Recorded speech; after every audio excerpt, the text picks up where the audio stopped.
এই সরকার রাজনৈতিক দলের সরকার, এই ব্যাপারে তো সন্দেহ নাই। কিন্তু এই সরকার কথা দিয়েছিল যে তারা মেধাভিত্তিক একটি সমাজ তৈরি করবে এবং মেধাবীদেরকে অনেক গুরুত্ব দিবে। কিন্তু বিভিন্ন জায়গাতে যেখানে প্রকৃতই মেধার প্রয়োজন, সেরকম জায়গাতে সরকার দলীয় বিভিন্ন সংগঠন মেধার পরিবর্তে দলীয় ব্যক্তিদেরকে প্রমোট করছে। এই ব্যাপারে কোনো সন্দেহ নাই, এটাকে মানতে হবে। এবং এটা সরকারের ভাবমূর্তির ক্ষতি করছে। তারপরে দ্বিতীয় যে ভাবমূর্তির ক্ষতিটা হচ্ছে সেটা হচ্ছে যে জ্বালানি সংকট এবং অন্যান্য সংকট যে হবে, এটা একটা প্রেডিকশন মডেলিং থাকার কথা। এই সরকার যখন ক্ষমতায় আসেন, এই সরকারের সাথে জড়িত বিভিন্ন বুদ্ধিজীবীরা বলেছিলেন যে তাদের একটা প্রেডিকশন মডেলিং আছে, তারা হোমওয়ার্ক করেছেন। কিন্তু যদি হোমওয়ার্ক থেকেই থাকে তাহলে সেই হোমওয়ার্কটা ভালো হয় নাই। মানে অনেক হোমওয়ার্ক আছে না যে পরের দিন আপনি সকালবেলা। 6 মাস পরে সে সরকার দাবি করছে বিদ্যুৎ কিংবা জ্বালানি সংকটের দায় সরকারের নয়, আসলে কি তাই? না, সরাসরি আপনি সরকারকে দায়ী করতে পারবেন না, কারণ একটা ভূ রাজনৈতিক পরিস্থিতির কারণে জ্বালানি তেলের মূল্য বৃদ্ধি ঘটেছে সারা পৃথিবীতে। সাপ্লাই চেইন এটা ব্যাহত হয়েছে, যে কারণে জ্বালানি তেলের যে সরবরাহর যে ক্রমাগত প্রক্রিয়া বা চলমান প্রক্রিয়া সেটা বাধাগ্রস্ত হয়েছে, সেটি তো আছে। কিন্তু এই সরকারের দায় নাই, তাহলে দায় কার? এই দায়টা কোনোভাবেই ডক্টর ইউনূসের সরকারের উপরে এই সরকার দেয় না। কিন্তু একটা যে চুক্তি করে গিয়েছেন ডক্টর ইউনূস, সেটার সুবিধা কি আমরা পেয়েছি গত 6 মাসে? এইটার তো একটা ব্যাখ্যা আমরা চাইতে পারি। কিন্তু ইউনূস সাহেবের কাছে কেউ কিছু জিজ্ঞেস করতে পারবে না, ইউনূস সাহেবকে কোনো প্রশ্ন করা যাবে না, ইউনূস সাহেবের 18 মাস নিয়ে কোনো ধরনের অভিযোগ কোথাও করা যাবে না, এবং এই অভিযোগ করলে সেটা আমলে নেওয়া হবে না। তো এইটা তো খুব অসুবিধাজনক হয়ে গেছে। রহস্যজনক কোনো কারণ আছে কি? এখানে রহস্যের কিছু নাই। এইটা উনি নোবেল পুরস্কার পেয়েছেন, সেই জন্য নোবেল যারা পায় তাদেরকে কোনো প্রশ্ন করা যায় না। কিন্তু প্রবলেমটা হচ্ছে অন্য, নোবেল পুরস্কার তো আমাদের কোনো কাজে লাগে নাই। এই পুরস্কারটা উনিও পেয়েছেন, গ্রামীণ ব্যাংকও পেয়েছে। কিন্তু এই নোবেল পুরস্কারের ব্যক্তি যিনি, তিনি যদি তার ব্যবস্থাপনা কৌশল কিংবা তার রাজনৈতিক অবস্থান কিংবা তার অর্থনৈতিক কর্মকাণ্ড কিংবা তার সিদ্ধান্ত গ্রহণের প্রজ্ঞা, এইসব দিয়ে তিনি যদি আমাদেরকে কোনো না কোনো সমস্যা থেকে উদ্ধার করতে পারতেন, তাহলে আমরা বুঝতাম যে এটা আমাদের জনগণের কোনো কাজে লেগেছে। জনগণ তো আসলে রেজাল্ট আশা করে। তো সেই জন্য আপনি দেখেন সরকার হামের জন্য দুর্গতিতে পড়েছে, কিন্তু হামের জন্য দোষী কে সেটা সরকার বলে না, তদন্ত করে নাই। সরকারি যে জ্বালানি সংক্রান্ত ঝামেলায় পড়েছে, কিন্তু এই জ্বালানি কিনতে গেলে আমেরিকার কাছে যেতে হচ্ছে। আর স্পট মার্কেটে জ্বালানি সংগ্রহ করার জন্য যে ধরনের অসুবিধা সরকার ফেস করছে, সেটা কিন্তু আসলে ফেস করতেই হবে, কোনো উপায় নাই। ফলে এখন সরকার বর্ধিত মূল্যেও জ্বালানি কিনতে গিয়ে, গ্যাস কিনতে গিয়ে পাচ্ছে না। এখন তাহলে দায়ী কার সেটা বলতে হবে। কিন্তু কিছু কিছু জায়গাতে অহেতুকই আমার কাছে মনে হয়েছে যে সমস্যা তৈরি করা হচ্ছে। যেমন আমি কয়েকটা বিভাগের কথা বলতে পারি। একটা হচ্ছে স্বাস্থ্য বিভাগ। স্বাস্থ্য বিভাগে চূড়ান্ত অব্যবস্থাপনা হচ্ছে, এবং সেইখানে সরকার দলীয় যে চিকিৎসকদের সংগঠন আছেন তারা ঠিক স্বাধীনতা চিকিৎসক পরিষদের মতো আচরণ করছেন। একসময় স্বাধীনতা চিকিৎসক পরিষদ এইভাবে সব বদলি নিয়ন্ত্রণ করতো, পোস্টিং নিয়ন্ত্রণ করতো, এখন তারাই করছেন। একটা মেধাভিত্তিক কমিউনিটিতে মেধাবীদের কি গুরুত্ব দেওয়া উচিত, কে কোন দল করেছে এটা কোনোভাবেই গুরুত্ব দেওয়া উচিত না। যদি সত্যি আগে মোশাররফ আহমেদ ঠাকুর দাবি করছিল যাদের নিয়োগ দিচ্ছে বিএনপি তারা আসলে তাদের যোগ্যতা নিয়ে প্রশ্ন তোলার সুযোগ নেই। অবশ্যই আছে এই ব্যাপারে কোনো, এইটা বললে পরে অসুবিধা হবে। কেন আছে আমি ওনাকে জিজ্ঞেস করি না, ওনার যোগ্যতা কম, উনি কেন নিয়োগ পায় নাই?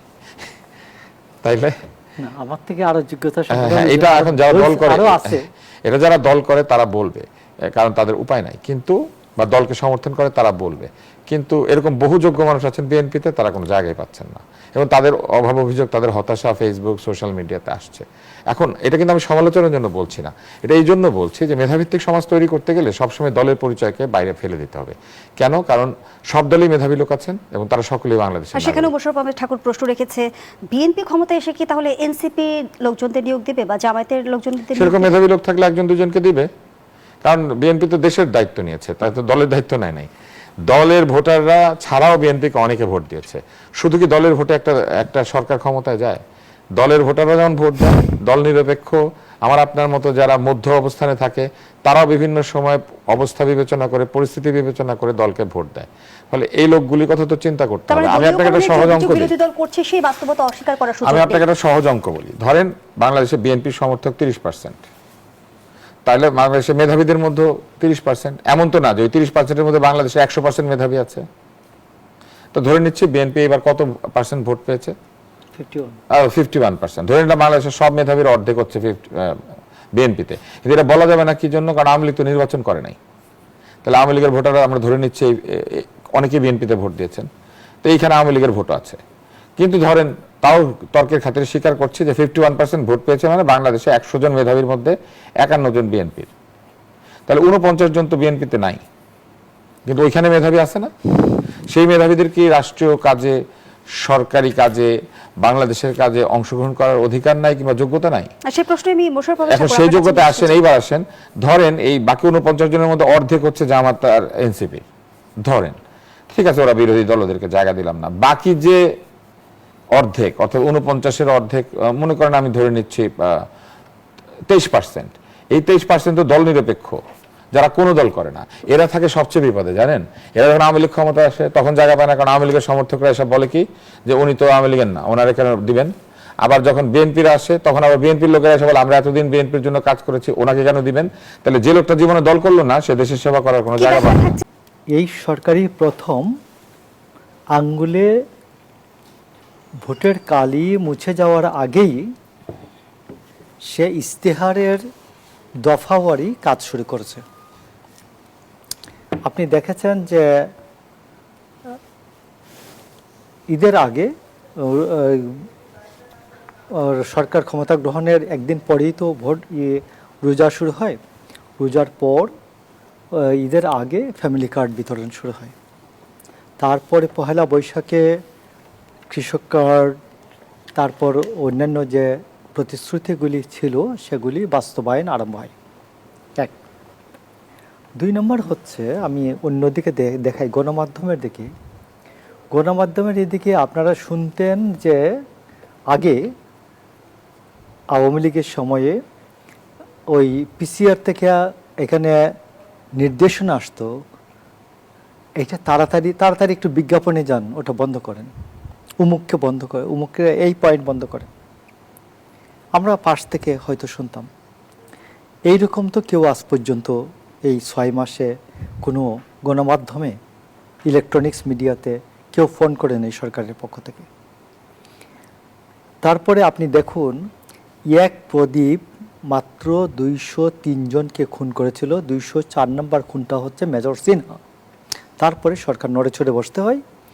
এটা আপনি দেখুন যে আওয়ামী লীগ 10 লাখ লোকের সমাবেশ ভেঙে দিয়েছিল 28 অক্টোবর 2023। তো এইরকম যে আমি আপনাকে বলছি যে এইগুলো একটাও ঘটে নাই।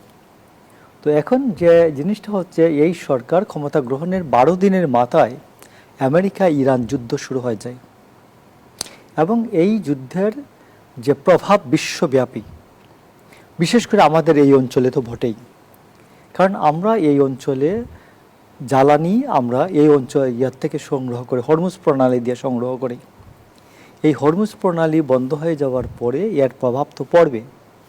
তো এখন মাত্র সরকারের বয়স 6 মাস, এখন পর্যন্ত আমি আপনাকে বলি কোনো এলাকায় কোনো এমপি শামীম উসমান হওয়ার খবর আসে নাই।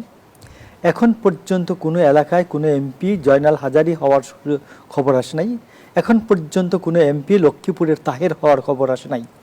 কিন্তু মোশাররফ ঠাকুর, নিশ্চয় আপনার মনে আছে গত পর্বে যখন আপনি এসেছিলেন আমি দলীয়করণ নিয়ে প্রশ্ন রেখেছিলাম, আপনি নাকচ করে বলেছিলেন দলীয়করণের বিষয়টি আসলে সত্য নয়। কিন্তু আমরা দেখলাম আজও কিন্তু নাহিদ ইসলাম অভিযোগ করেছে রাষ্ট্রীয় প্রতিষ্ঠানকে দলীয় ক্লাবে পরিণত করেছে বিএনপি। তিনি উল্লেখ করেছেন গত 6 মাসে 19 থেকে 20টি বিশ্ববিদ্যালয়ে দলীয় ভিসি নিয়োগ দেওয়া হয়েছে, 11টি সিটি কর্পোরেশন এবং 63টি জেলা পরিষদের প্রশাসক নিয়োগ দেওয়া হয়েছে দলীয় লোকদের। কি বলবেন? আমি আপনাকে খুব স্পষ্ট বলি, রাগ ডাক না রেখে, এখানে রাগ ডাক রাখতে চাই না।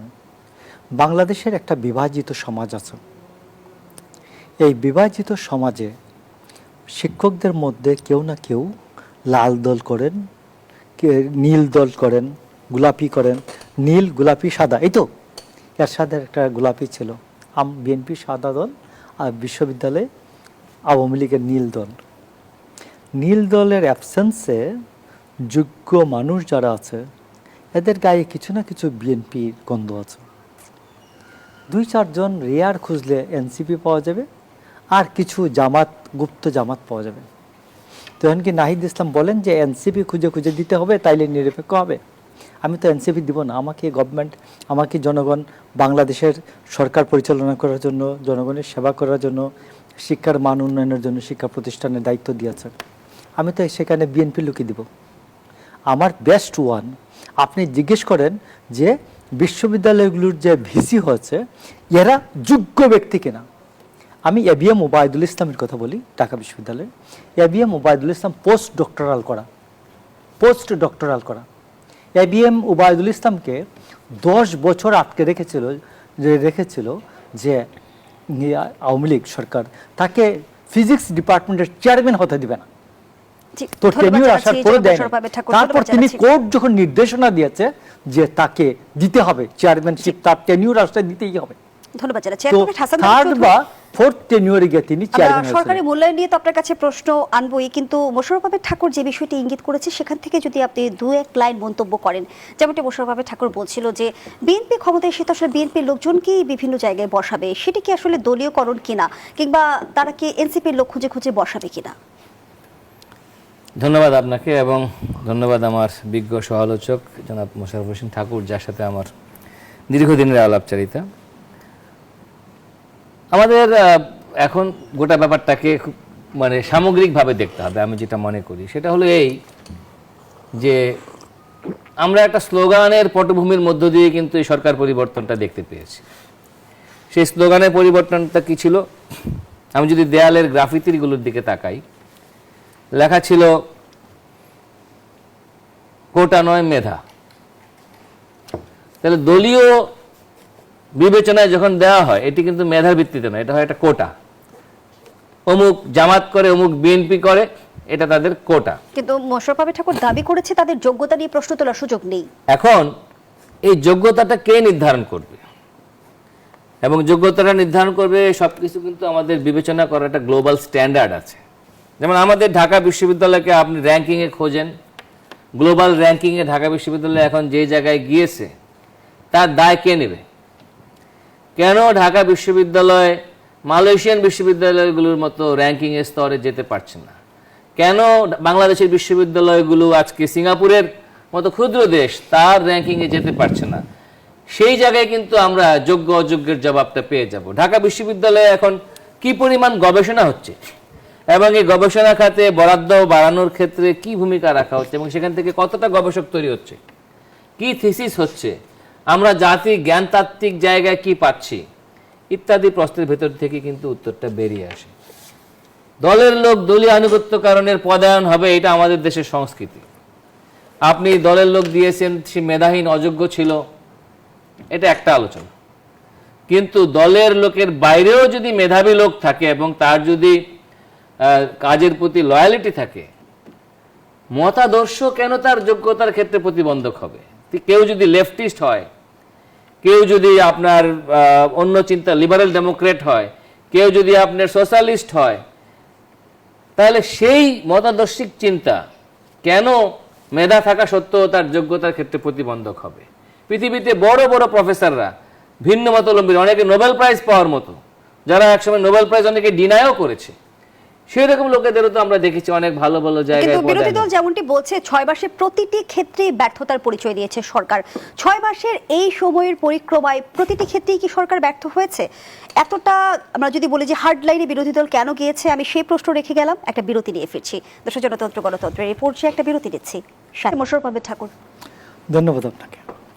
দেখুন, আমি আপনাকে বলি যে শুধুমাত্র একটা প্রতিষ্ঠানের যে প্রধান হন, বেসিক্যালি এখানে একটা লিডারশিপের কোয়েশ্চেন আছে। It's a question of leadership. সবাইকে অ্যাকোমোডেট করে যে ওই প্রতিষ্ঠানটাকে এগিয়ে নেবেন, এই প্রতিষ্ঠানটাকে কার দৃষ্টি থেকে এগিয়ে নেবেন। আমি ধরুন ঢাকা বিশ্ববিদ্যালয়কে আমি স্যাম্পল হিসেবে ধরি। ঢাকা বিশ্ববিদ্যালয়ে আপনি জুলাই আগস্টের আন্দোলনে যদি দেখেন, এবিএম ওবায়দুল ইসলাম একজন সম্মুখ সারির একজন লোক। এবিএম ওবায়দুল ইসলাম, এদের মধ্যে যে কয়জন, আসিফ নজরুল, এবিএম ওবায়দুল ইসলাম আর কয়েকজন শিক্ষক, এদের মধ্যে যদি দেখেন এবিএম ওবায়দুল ইসলাম ফার্স্ট ক্লাস ফার্স্ট হওয়া ছেলে। এবিএম ওবায়দুল ইসলাম শেষ করি ডক্টরেট করা, পোস্ট ডক্টরেট করা। তো এবিএম ওবায়দুল ইসলাম আন্দোলনে ছিলেন কিনা, তিনি এর মধ্যে তার যোগ্যতা আছে, প্লাস তার সাথে বিএনপির একটা সংশ্লেষ বা সংযোগ আছে। তো সেই কারণে তাকে মনে করা হয়েছে যে সংযোগ শেষ কথা না, ওইটার সাথে অন্যান্য জিনিসগুলি যখন তার মেধা, যোগ্যতা, আন্দোলনে আসার সাহস, যে চাকরি হারাবো তারপরে আমি আন্দোলনে ছিলাম, এই যে রিস্ক নেওয়ার, ঝুঁকি গ্রহণের যে প্রবণ ক্ষমতা, এইটার কারণে তাকে নেতৃত্ব দেওয়া হয়েছে। আরেকটি বলেন প্রশ্ন আমার আপনার ভাইকে কাছে রাখতে কথা চাই, বলেন। যেমনটি ডাক্তার আব্দুল নূর তুষার তুলেছেন যে ইউনূস সরকারের কোনো ব্যর্থতা নিয়ে কেন প্রশ্ন তোলার সুযোগ ইউনূস নেই? সরকারের ব্যর্থতা নিয়ে আমি যে পরিমাণ গালিগালাজ করছি ভাই 2024 সালের নভেম্বর থেকে, তখন কেউ শুরু করেন নাই। আমি আপনাকে বলতেছি, আমি প্রথম শুরু করছিলাম যে ইউনূস অ্যান্ড হিজ সারাউন্ডিংস, এরা সবাই ভদ্রলোক, কিন্তু এরা ভিতর থেকে মানুষ ভালো না। এবং আমার বিএনপি লোকজন আমার উপর ঝাঁপাইয়ে পড়ছে একজন, যে তুমি এটা কেন বলতেছো? কেন ঝাঁপিয়ে হ্যাঁ। পড়লো? আপনার হ্যাঁ, বক্তব্য কেন শুনতে বলতেছো? চাচ্ছি। এখনো 2 মাস 3 মাস সময় হয়েছে মাত্র গভর্নমেন্টের। তো আমি বলছি দুইটা পরে আমি বলছি, যখন ডক্টর ইউনূস যে সজীব ভুঁইয়াকে, আসিফ মাহমুদ সজীব ভুঁইয়াকে এলজিআরডি মিনিস্ট্রির দায়িত্ব দিয়েছে 1000 কোটি টাকা সংগ্রহের জন্য, যে তাদের দল করতে হবে 1000 কোটি টাকা তুমি সংগ্রহ করো, এর জন্য আমি বলছি ডক্টর ইউনূস করাপশনের সে তদন্ত বিএনপি করলো না। করাপশনের জন্য দায়ী ডক্টর ইউনূস, অন্যান্য সব ইয়ার জন্য, চরিত্রহীনতার জন্য দায়ী।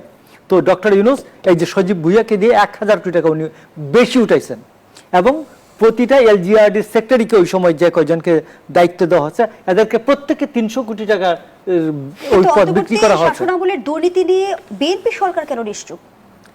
নিশ্চুপ না, মাত্র এখন তো গভর্নমেন্টের প্রায়োরিটি আছে না, অন্যান্য প্রায়োরিটি আছে। আওয়ামী লীগের যেগুলো দুর্নীতি হয়েছে ওইগুলোকে ধরতে হবে, আওয়ামী লীগ যেগুলো ওই করেছে এইগুলো করবে। এরপরে আস্তে আস্তে আপনি যদি প্রথমেই এখন আইসা ইউনূসের সাথে লাগেন, ইউনূসের সাথে, Yunus is not factor politically, but politically যারা ফ্যাক্টর, আপনার জামাতের ইয়ে আছে, কি বলে, সাম্প্রদায়িক রাজনীতি আছে, দেশকে উগ্রতার দিকে নিয়ে যাচ্ছে। আজকে দেখবেন একটা ছোট নিউজ আছে প্রথম আলোর শেষ পাতায়, একবারে টপে 1 কলামের একটা নিউজ, 250 বস্তা সার লুট করে নিয়ে গেলেন কৃষকরা, ক্ষুব্ধ কৃষকরা। কৃষকরা কি বাংলাদেশে লুট করে? আমি আপনাকে বলি, 1994 সালে যখন সার লুটের ঘটনায় 14 জন নিহত হয়, তখন আমি নিজে মর্মাহত ছিলাম। এরপরে প্রথম যে যাই দিন একটা পুরো একটা ইনভেস্টিগেটিং রিপোর্ট দিল, এই 14 জনের একজনও কৃষক ছিল না, একজনও ক্ষেত মজুর ছিল না, একজনও কৃষির সাথে কোনো সংশ্লেষ নাই, সম্পর্ক নাই।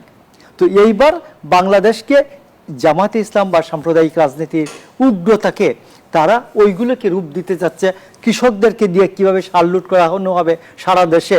তো আপনি 33 বস্তা সার ফেরত দিয়েছে পুলিশের অনুরোধে, 33 বস্তা সার তো ফেরত বাকিগুলা কই?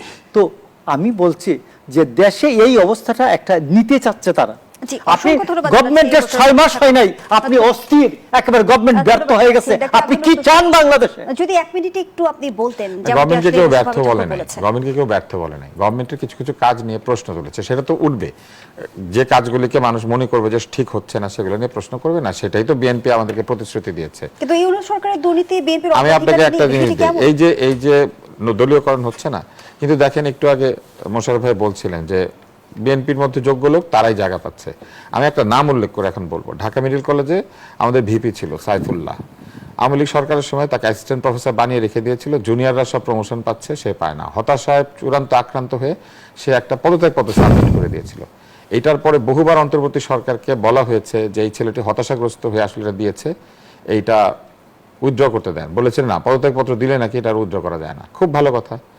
এরকম একটা ছেলে যে কিনা এইভাবে হতাশাগ্রস্ত হয়ে সে আসলে এই পদত্যাগপত্র দিয়ে দিয়েছে, এই ছেলেটা কিন্তু বাংলাদেশের একজন সেরা সার্জন। এই ছেলেটিকে ফেরত এনে আমি মনে করি যে তাকে হাসপাতালে নিয়োগ করা উচিত, চুক্তিভিত্তিক হলো। বিএনপি সরকারকে চুক্তিভিত্তিক বহুকে নিয়োগ দেয় নাই, কিন্তু এই ছেলেটাকে দেয় নাই। সে তো ছাত্র দলের হয়ে ভিপি ছিল।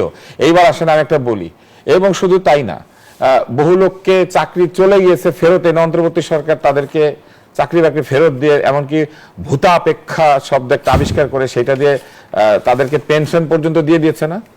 অথচ এই ছেলেটা বাংলাদেশের একটা সেরা সার্জন, সে ছাত্রদল করেছে, সে ছাত্রদলের ভিপি ছিল। কিন্তু রাষ্ট্রের আনুকূল্য পেতে হলে কি দলীয় পরিচয় না, দরকার নাই। কিন্তু একটু আগে দাবি করা হয়েছে না যে বিএনপি তার নিজের যোগ্য লোকদেরকে পদায়িত করেছে, মোটেও না। দলের মধ্যে যারা আরো বেশি দলবাজি করতে পারে তারা এগুলো পায়, অসংখ্য এবং এটা আওয়ামী লীগের মধ্যেও তাই ছিল, এই বড় দলগুলির মধ্যে এটাই হচ্ছে বড় দলের অসংখ্য সমস্যা। ধন্যবাদ। দলের হাসান মধ্যে আলী যারা চৌধুরী। বেশি দলবাজি করতে পারে তারা এই পদ পদবিগুলি প্রশ্নটা ভাগাভাগি করে আপনার নিতে পারে। চেয়েছিলাম আগের অংশে এই যে- ছেলেটা দলবাজি করতে পারছে না বলে এই ছেলেটা পায় নাই। জি, আমি নাম ধরে বলেছি, এটা কোনো পক্ষপাত করার জন্য একদম উদাহরণ দিয়েছি। সংকট নিরসনের পথ তৈরি করার কথা রাজনীতিবিদদের, কিন্তু রাজনীতিবিদরা আসলে সংকট নিরসনের পথ তৈরি করেন একা না। কারণ রাজনৈতিক ব্যক্তিদের আমরা আশা করি না যে তারা বিশেষজ্ঞ হবেন। তারা যেটা করবেন, বাংলাদেশের সকল মত পথের মধ্যে বিচার বিবেচনা করে সত্যিকারের সমাধান দিতে পারেন এমন ব্যক্তিদেরকে নিয়ে এসে তাদের কথা শুনবেন, প্রস্তাবনা নেবেন এবং তারপরে সেখান থেকে তারা সিদ্ধান্ত নেবেন যে কিভাবে এই সংকটগুলি দূর হবে।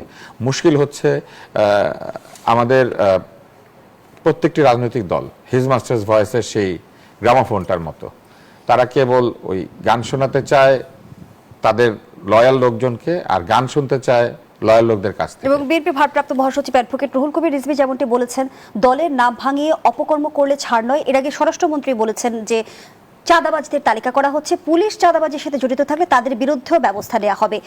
এই যে সব কথা হুঁশিয়ারিগুলো আপনি আগে দেওয়া শুনেছেন হচ্ছে, না, সংকটের আগেও শুনেছেন সমাধানের না। পথ কি তৈরি হবে? আমি প্রশ্নটি রাখছি, বিরতি নিয়ে ফিরছি।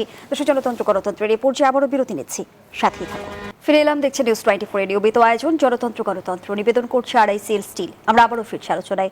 ডাক্তার আব্দুল নূর তুষার যে প্রশ্নটি রেখে বিরতিতে গিয়েছিলাম, যেমনটি বিএনপির ভারপ্রাপ্ত মহাসচিব অ্যাডভোকেট রুহুল কবির রিজভী বলেছেন, দলের নাম ভাঙিয়ে অপকর্ম করলে ছাড় নয়। এর আগে স্বরাষ্ট্রমন্ত্রী হুঁশিয়ারি দিয়েছেন যে চাঁদাবাজদের তালিকা তৈরি করা হচ্ছে, পুলিশ অপকর্মের সাথে জড়িত থাকলে তাদের বিরুদ্ধেও ব্যবস্থা নেওয়া হবে। আদতে এই হুঁশিয়ারিগুলো কতটা কাজে আসবে? এই হুঁশিয়ারিগুলো আমরা আগেও শুনেছি। আমার মনে আছে যে আওয়ামী লীগ সরকার কিছুদিন পর বলতো জিরো টলারেন্স, মাদকের বিরুদ্ধে জিরো টলারেন্স, দুর্নীতির বিরুদ্ধে জিরো টলারেন্স। আমরা দেখতাম যে মূলত তাদের জিরো টলারেন্স ছিল যারা মাদক নেয় না তাদের বিরুদ্ধে জিরো টলারেন্স, কারণ মাদক বিক্রেতা তাদের এমপি হয়। এবং তারপর দেখতাম দুর্নীতির বিরুদ্ধে জিরো টলারেন্স, ব্যাংক লুটকারী তাদের নেত্রীর সাথে বসে ডিনার খায়। তা এটা যখন আমরা দেখতাম তখন আমরা বুঝতাম যে আসলে এগুলো সব কথার কথা, রেটরিক। ফলে এটা যদি কাজে পরিণত হয়, সত্যি সত্যি চাঁদাবাজরা যদি বন্দী হয়, সত্যি সত্যি যদি দলের নাম ভাঙিয়ে যারা অন্যায় করছে তারা যদি সত্যি সত্যি কোনো ধরনের পিউনিটিভ মেজার তাদের বিরুদ্ধে নেওয়া হয়, যে তাদেরকে কোনো একটা আইনের আওতায় আনা হয়, তাহলে আমরা বুঝতে পারবো। যেটা আমাদের আরেকজন সমালোচক বলেছেন যে মানুষ তো রেজাল্টটা দেখতে চায়।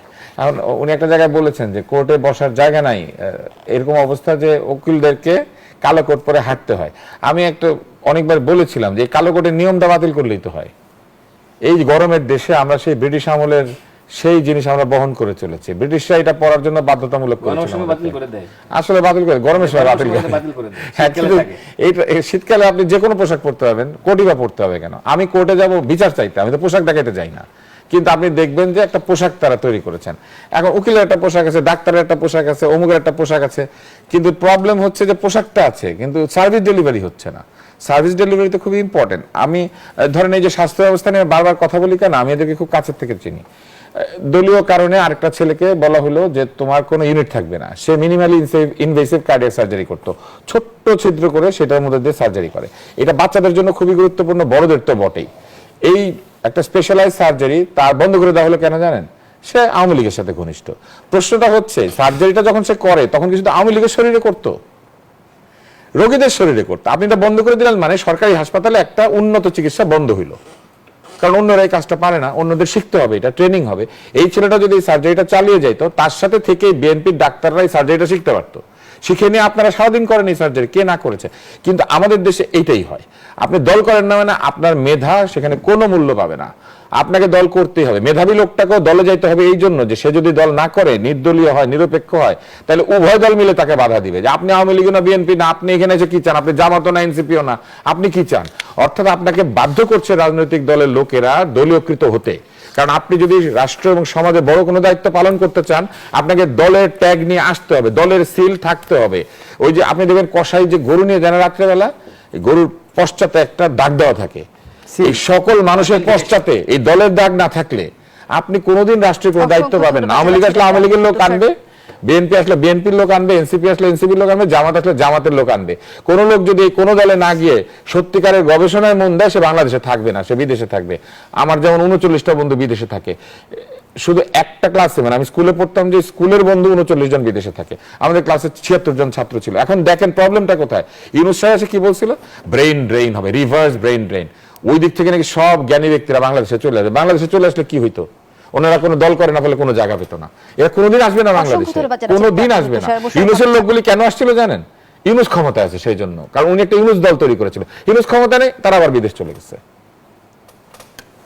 মোশাররফ আহমেদ ঠাকুর, 8 মাসে 95 কারখানা বন্ধ, কর্মসংস্থান হারিয়েছে 62,000, এমন গবেষণা আমরা যেমনটি দেখেছি যে সামনে এনেছে centre for policy dialogue CPD.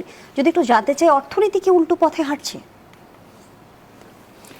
অর্থনীতি উল্টো পথে হাঁটছে না। তুষার ভাই যেটা বলেছেন সেটা হচ্ছে যে একটা ভূ রাজনৈতিক একটা পরিস্থিতি বিদ্যমান, এটা পরিবর্তন না হওয়া পর্যন্ত একটা যে কাঙ্ক্ষিত প্রত্যাশিত যে চিত্র সেটা দেখা যাবে না। আর কাঙ্ক্ষিত প্রত্যাশিত চিত্রটা বাস্তবায়নের জন্য আমি আপনাকে বলতেছি যে 6 মাস সময়টা অনেক বেশি না।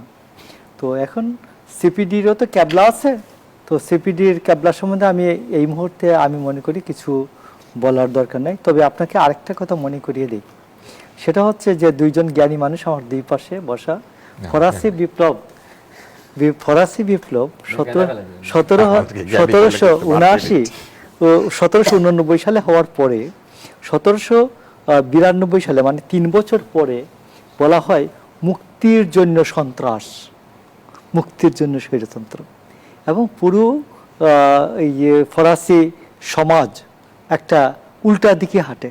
তো আমি আপনাকে বলছি যে আমরা গৃহযুদ্ধ হয় নাই, গিলোটিন হয় নাই আমাদের বাংলাদেশে, তো মব হয়েছে, মব হয়েছে, Mob is the highest guillotine. না মব হয়েছে, বাট ওই রকম Still going on. না মব হয়েছে। তারপরে আমি আপনাকে বলতেছি যে আমরা ওই রকম অসংখ্য কোনো ধন্যবাদ অবস্থায় জানাচ্ছি মোশাররফ করি নাই। আহমেদ ঠাকুর। আমি শেষ করি কথাটা। জি, এক লাইনে তো শেষ সেই করতে ক্ষেত্রে হবে। বাংলাদেশ, আমি মনে করি যে বাংলাদেশ সত্যি যে জন আকাঙ্ক্ষা অনুযায়ী বাংলাদেশ উঠে দাঁড়াবে, ঘুরে দাঁড়াবে। ধন্যবাদ জানাচ্ছি। অ্যাডভোকেট হাসান তারিক চৌধুরী, 62,000 মানুষ বেকার হলো 6 মাসে এবং 95 কারখানা 8 মাসে বন্ধ হয়ে গেল। এর দায় কি সরকার এড়াতে পারে? কোনোভাবেই না, এবং এটাকে রাতারাতিও তারা সমাধান করতে পারবে না। কিন্তু আমি যেটা শুরুতেই বলেছি যে প্রধানমন্ত্রীকে এখানে দায়িত্ব নিতে হবে। প্রধানমন্ত্রীকে পার্লামেন্টে দাঁড়িয়ে অন্যান্য যারা মন্ত্রীরা আছে, যারা এই মন্ত্রণালয়ের সাথে সংশ্লিষ্ট, এই বিষয়ের সাথে সংশ্লিষ্ট, তাদেরকে সহ বসে এক্সপার্টদের সাথে নিয়ে ডিসকাস করে জাতির সামনে অ্যাড্রেস করতে হবে, দিস ইজ দ্য ক্রাইসিস, আমি এটা ম্যানেজ করার চেষ্টা করতেছি এবং আমি অ্যাপোলজি চাইছি, আপনারা আমাকে টাইম দেন। এই যে রাষ্ট্র নেতাদের এই যে জনগণের কাছে যে ক্ষমাশীলতা, ক্ষমা চাওয়ার যে প্রবণতা, অ্যাপোলজি করার যে মানসিকতা, কারণ জনগণের সার্ভেন্ট তারা, যারা আমরা ওনাদেরকে যারা সরকারে আছেন তারা জনগণের সেবক বা জনগণের সার্ভেন্ট। এবং যেদিন মন্ত্রী এমপিরা জনগণকে স্যার বলা শুরু করবে, যেদিন সচিবরা রিক্সাওয়ালাকে স্যার বলা শুরু করবে, সেদিনই বুঝবেন যে গণতন্ত্রের চাকা অল্প হলেও ঘোরা শুরু করছে। লুঙ্গি পরা মানুষকে যখন বড় বড় সচিবরা, আমলারা স্যার বলে সম্বোধন করবে, ভোটার হিসেবে সম্মান করবে, দ্যাট ইজ ডেমোক্রেসি। ওই ডেমোক্রেসিটা শুরু করবে মাননীয় প্রধানমন্ত্রী। এবং এই জায়গাটায় আমি যে কথা বলে শেষ করব, যে আমরা এমন একজন রাষ্ট্রপতিকে পেয়েছি যে যিনি purely politician, at the same time teacher. এই ধরনের মানুষ যারা, তারা এই জায়গাটা লিড করতে পারেন, যে গণতন্ত্রের যে নিউ ডাইমেনশন, যেটা একটা অভ্যুত্থানের পরে হয়, যেখানে যাদের হেদায়েত হয়, হ্যাঁ, একটা নিজস্ব হেদায়েত, সেই আত্মশুদ্ধির কাজটা যদি করা যায়, তাহলে পরে মানুষের মনে একটা দেশ গঠনের ইতিবাচক ভাবনা তৈরি হবে। আপনাকে আমি 30 সেকেন্ড একটা সময় দিতে পারি? 30 সেকেন্ড একটা পরিসংখ্যান। ডক্টর ইউনূসের প্রথমে 1 বছরে মানুষ চাকুরি হারিয়েছে, মানুষের সংখ্যা হচ্ছে 30 লাখ, এবং তার মধ্যে 18 লক্ষ নারী। ডক্টর আব্দুল তুষার, আমরা যখন কথা বলছিলাম, বেশিরভাগ কিন্তু সংকটগুলোই সামনে এসেছে। দেশ যখন বহুমুখী সংকটে জর্জরিত, তখন বিরোধী দলীয় নেতা বলছেন 24-এর আন্দোলন ফাইনাল যুদ্ধ নয়, এটি ছিল যুদ্ধের রিহার্সাল। তাহলে আসলে কোন যুদ্ধের জন্য তিনি প্রতীক্ষা করছেন? ওনার ক্ষমতা যাওয়ার যুদ্ধ, উনি ক্ষমতা যেতে চায়। শোনেন, আমাদের রাজনীতিবিদদের সবার স্বপ্ন হচ্ছে ক্ষমতার গদিটা। ওনারা মনে করেন যে ক্ষমতায় গিয়ে বসতে পারলে ওনাদের রাজনীতি সফল হলো। প্রবলেমটা হচ্ছে ক্ষমতার গদিতে যাওয়ার জন্য যে রাস্তাটা নেওয়া দরকার, সেটা হচ্ছে জনগণের মন জয় করা। সেটার মধ্যে তারা থাকেন না, তারা খালি রাজপথে যুদ্ধ করবেন, মারামারি করবেন, গন্ডগোল করবেন, এগুলোর মধ্যে থাকে। জি, দুলাইন এই বিষয়ে মন্তব্য যুক্ত করবেন। আমি বলছি যে জামাতে ইসলামের ডাক্তার শফিকের যুদ্ধ, একবার ওনার দলের যুদ্ধ মানুষ বাংলাদেশ কয়েকবার দেখেছে। 47-এ উনি বাংলাদেশের কৃষকের পক্ষে ছিলেন, মুসলমানদের বিপক্ষে ছিলেন। 71-এ তিনি এই বাংলাদেশের টোটাল জনগণের বিপক্ষে ছিলেন। 96-এ একবার শুধু ধন্যবাদ পক্ষে জানাচ্ছি ছিলেন, অ্যাডভোকেট হাসান 86-তে চৌধুরী। বিপক্ষে ছিলেন। আব্দুল্লাহ উনি মুস্তফা ভবিষ্যতে বাংলাদেশের মানুষের বিপক্ষে যুদ্ধ করবেন। দেখেন, এই যুদ্ধের খেলা দেখতে দেখতে আমরা টায়ার্ড। আমরা একটা পিসফুল কান্ট্রি চাই এবং একটা প্রসপারাস, একটা সমৃদ্ধ বাংলাদেশ চাই। সেটার জন্য সবার আগে যেটি দরকার, কৃতকর্মের বিচার। এই যে ইউনূসের ইন্টারিমের যে চুরি চামারি, তার বিচার, এটা একটা এক্সাম্পল সেট করা হোক, এবং আমাদের যে আমলাতন্ত্র যেটা জেকে বসেছে সেটাকেও ধরা হোক। তিনজনকে তাহলে অসংখ্য আপনি বুঝতে ধন্যবাদ পারবেন জানাচ্ছি। যে আমরা আপনি আমাদের কোন দিকে আয়োজনের যাবেন। একেবারে শেষ পর্যায়ে